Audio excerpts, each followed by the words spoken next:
وعلیکم السلام ورحمۃ اللہ وبرکاتہ۔ جی جس شخص نے اس جرم کا ارتکاب کیا ہے، کبیرہ گناہ کیا ہے، یہ بہت بڑا گناہ ہے، اللہ رب العالمین سے سچے دل سے توبہ کرے، معافی مانگے۔ اور توبہ اور معافی کا طریقہ یہ ہے کہ وہ انسان اپنے اس کیے پر شرمندہ ہو اور یہ عزم کرے کہ وہ دوبارہ نہیں کرے گا،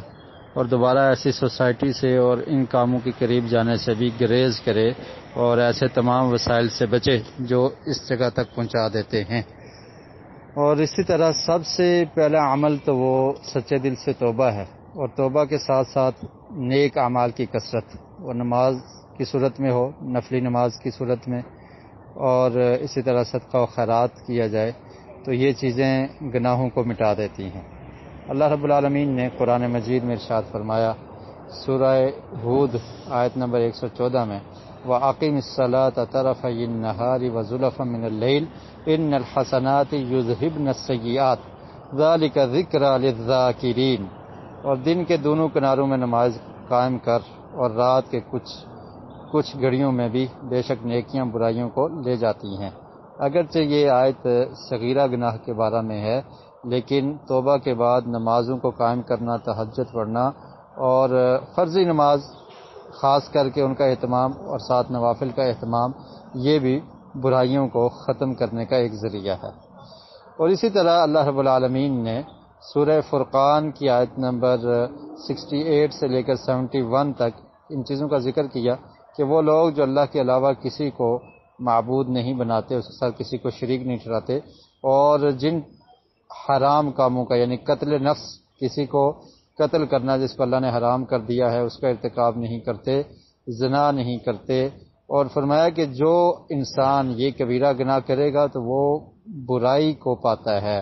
وہ برے کام کا ارتکاب کرتا ہے، وہ گناہ گار ہوتا ہے، تو قیامت کے دن اللہ تعالیٰ اس کے لیے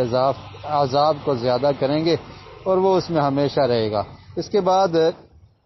فرمایا کہ مگر وہ شخص کہ جس سے ایسا گناہ سرزد ہو جائے تو وہ الا من تاب وآمن وعمل عملا صالحا،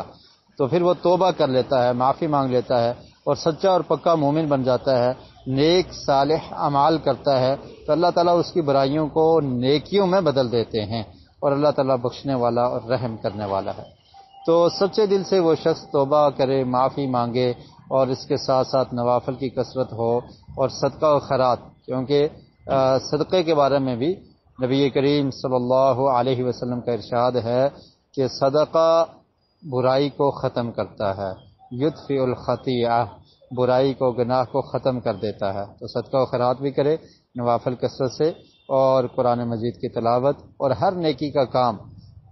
کرنے کی کوشش کرے، اور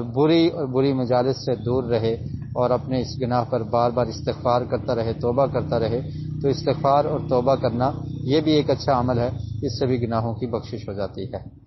اللہ رب العالمین تمام لوگوں کے گناہوں کو، ہم سب کے گناہوں کو معاف فرمائے۔